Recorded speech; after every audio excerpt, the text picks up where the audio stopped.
អ្នកដែលចង់មកលេងកូរ៉េអីចេះបញ្ចូលការឡានក្រុងហើយទៅតែចេះបញ្ចូលការឡានក្រុងមកបាក់វេទនាឡើយជិះឡានក្រុងទៅអស់លុយនៅសល់តែ 3000 វ៉ុនទេ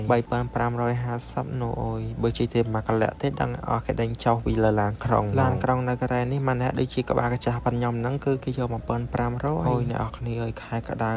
ខ្លាំងណាស់នៅកូរ៉េប៉ុន្តែដោយសារតែចេះពាក់អាវដៃវែងទៅខែត្រជាក់បានចេះពាក់ហើយកន្លែងដែលខ្ញុំបញ្ចូលការឡានក្រុងហ្នឹងគឺមិនចិត្តទេអ្នកអរគ្នានៅខូរ៉េហើយចិត្តចំណតរថភ្លើងប៉ុន្តែបើយើងចង់បញ្ចូលការឡានក្រុងអីយើងចូល CU និង7គេមានបញ្ចូលការទេខ្ញុំអត់សូវដឹងដែរប៉ុន្តែខ្ញុំបញ្ចូលទៅតាមចកទេកន្លែងចំណតរថភ្លើងហ្នឹងគឺខ្ញុំបញ្ចូលប៉ុន្តែខ្ញុំមកហ្នឹងខ្ញុំមិនសំដៅមកបញ្ចូលការឡានក្រុងទេដោយសារតែខ្ញុំមកជាងទិញបន្លែចឹងខែក្តៅនៅកូរ៉េអូបន្លែបកាថោកណាអ្នកគ្នាដូចពេញប៉ោះអីនេះមកកឆេនេះទេប្រហែល 4000 វ៉ុនទេហើយពេញប៉ោះហ្នឹងឆ្ងាញ់ណាស់អ្នកគ្នាយើងហូបលេងដូចផ្លែឈើចឹងហើយខ្ញុំទិញផ្សិតទិញអីនេះយកទុកស្លទុកអីនិយាយទៅគឺបន្លែកន្លែងអីហ្នឹងថោកញ៉ាសាមកទិញកន្លែងកើតមិនអាសាទេគឺជារាល់អាទិត្យមកខ្ញុំទិញបន្លែទិញប្រូកូលីទិញអីនេះហើយប្រូកូលីហ្នឹងខ្ញុំទិញ2ហ្នឹងអស់ 2500ហើយនិយាយកន្លែងកថាទិញទៅ2ផ្លែហ្នឹងទេ 2500ទេថោកឲ្យល្អទៀតកថានិយាយអ្នកលោកកថាសិលរបស់នៅកូរ៉េទេអត់មានរបស់នាំចូលទេខែហ្នឹងនិយាយទៅប្រជាជនកូរ៉េគេជាតិនិយមណាស់គ្នាឲ្យតែរបស់គេហ្នឹងគឺគេគ្រប់គ្រងហ្មងដាច់ដៃដាច់ជើងចោលឲ្យតែក្នុងផ្លាកគេដាក់គុកណេសាន់ហ្នឹងដឹងតែរបស់កូរ៉េហើយទោះបីថ្លៃប៉ុណ្ណាក៏គេទិញដែរឲ្យតែរបស់ប្រទេសគេណាប៉ុន្តែដោយសារតែខែហ្នឹងខែក្តៅបន្លែវាថោកដូចស្ពៃកទឿខ្ញុំទិញហ្នឹងគឺតែមួយថងទេ1000ទេហើយខ្ញុំទិញជាមួយនឹងអាវ៉ូកាដូនេះផ្លែបឺហ្នឹងខ្ញុំទិញបាន6ផ្លែដែរណាគ្នាផ្លែបឺគេឡើងកម្ៅ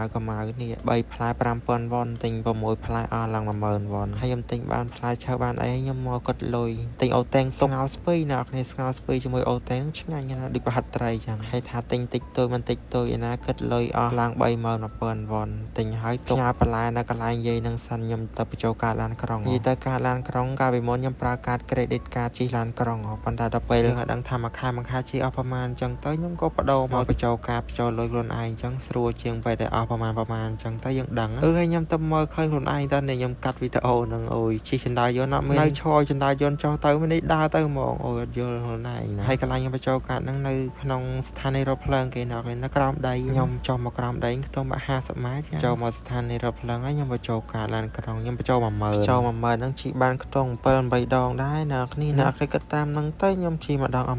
1500ហើយវិធីបញ្ចូលកាតមានអីពិបាកទេណាគេក្រោមម្ដងដាក់កាតចូលក្នុងកន្លក់គេហ្នឹងទៅយើងរើសទឹកប្រាក់ដែលយើងត្រូវដាក់បញ្ចូលនិយាយទៅឲ្យតែយើងដាក់កាតចូលក្នុងកន្លក់ហ្នឹងទៅវាលោតលុយដែលយើងត្រូវដាក់យើងដាក់ 10000 ឬក៏ 5000 តាមដែលយើងមានលុយរាយណាអញ្ចឹងឯណាគ្នាមាន 1000 ដាក់ 1000 ប៉ុន្តែមាន 1000 អ្នកគ្នាជាតិដល់ណាទេអ្នកគ្នាវាយកាតទៅចាញ់ហ្នឹងគឺចូលអស់ហ្មងប៉ុន្តែ 1000 បានកូនក្មេងហ្នឹងខ្ញុំចាស់ចាំ 1500ហើយបន្ទាប់ពីយើងចាយលុយបញ្ចូលកាតអស់ 10000 ហើយយើងឡើងមកលើវិញអូយអ្នកគ្នាអ្នកដែលគាត់មកកូរ៉េឬក៏ទៅស្រុកគេអ្នកគ្នាចង់ដូចខ្ញុំពេលដែលឃើញស្រុកគេមានស្ថានីយ៍រថភ្លើងអីស្អាតខ្ជូតចង់ឲ្យខ្មែរយើងមានណាស្រួលធ្វើដំណើរដូចកន្លែងស្ថានីយ៍រថភ្លើងដែលខ្ញុំជិះហ្នឹងពេលដែលខ្ញុំចូលទៅក្នុងស្ថានីយ៍រថភ្លើងហ្នឹងអ្នកគ្នាចង់ទៅដល់ណាក៏ទៅដល់ដែរទៅសូអ៊ូលទៅភូសានអីគឺអូយស្រួលហ្មងប៉ុន្តែខ្មែរយើងខ្ញុំអត់ដឹងកាលមានដូចគេផង